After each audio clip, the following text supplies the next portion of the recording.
સમાચાર રાજકોટમાંથી દિવાળીની રાત્રે ફટાકડાના કારણે આગના અનેક બનાવો સામે આવ્યા। દિવાળીની રાત્રે 125 જગ્યાએથી ફટાકડાના કારણે આગ લાગવાના કિસ્સા સામે આવ્યા। ફાયર બ્રિગેડની ટીમોએ તમામ આગ કાબૂમાં લીધી હતી અને કોઈ જાનહાનિ નથી થઈ। આખી રાત રાજકોટના અલગ અલગ ફાયર સ્ટેશનો ઉપર સતત દોડધામ જોવા મળી હતી। આગના બનાવમાં અલગ અલગ જગ્યાઓએ 2 બાઇક અને 1 કાર સળગી ગઈ હતી। ગોંડલ રોડ પર સ્વિગીના વેરહાઉસમાં આગ લાગવાનો બનાવ સામે આવ્યો। મવડી વિસ્તારમાં રામધામ મંદિર પાસે ખુલ્લા પ્લોટમાં ભીષણ આગ ફાટી નીકળી હતી। રાજકોટના જૂના એરપોર્ટમાં સુકાયેલી જાળી ઝાખરામાં આગ લાગી હતી। એક પણ બનાવમાં કોઈ જ ઈજા કે કોઈ જાનહાનિ નથી થઈ।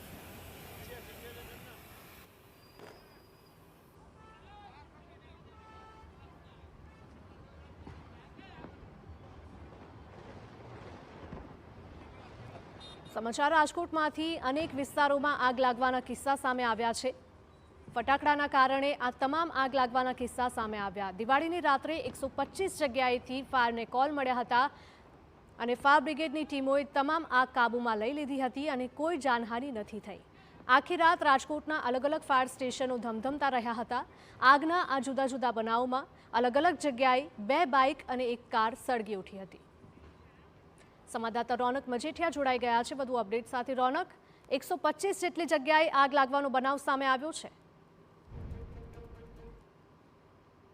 મોટા પ્રમાણમાં ફટાકડા ફૂટતા હોવાથી દિવાળીની રાત્રે ફાયર બ્રિગેડની ટીમો છે તે પણ સ્ટેન્ડ બાય હતી ને રાજકોટની શહેરની જો વાત કરવામાં આવે તો અનેક જગ્યાએ હજારો જગ્યાએ આગ લાગી હતી, પરંતુ મોટા જે ફાયરના કોલ છે જે આગને મળ્યા હતા તેવા 125 કોલ છે તે ફાયર બ્રિગેડની ટીમને મળ્યા હતા ને 125 જગ્યાએ ફટાકડાના કારણે ક્યાંક ને ક્યાંક તણખા પડવાથી અથવા કોઈ બીજી રીતે આગ છે તે લાગી હતી ને ફાયર બ્રિગેડની ટીમો છે તાત્કાલિક પહોંચી આ તમામ આગો પર છે તે કાબુ મેળવી લીધો છે ને સદનસીબે આ કોઈ ઘટનામાં કોઈ જાનહાનિ નથી થઈ। મોટી ઘટનાઓની જો વાત કરવામાં આવે તો ગોંડલ રોડ ઉપર સ્વિગીનો વેરહાઉસ છે તેમાં પણ બહારની બાજુ ફટાકડો પડવાથી આગ લાગી હતી।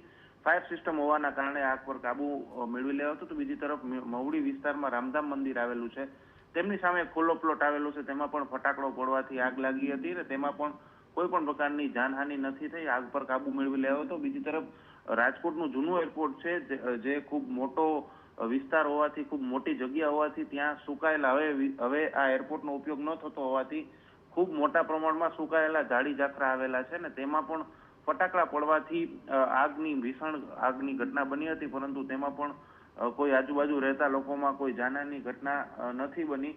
આખી રાત છે તે રાજકોટના ફાયર સ્ટેશનો છે ધમધમતા રહ્યા હતા, પરંતુ સૌથી મોટી રાહતની વાત એ છે કે આગના બનાવમાં કોઈ ગંભીર રીતે ઈજાગ્રસ્ત અથવા જાનહાનિના સમાચાર સામે નથી આવ્યા।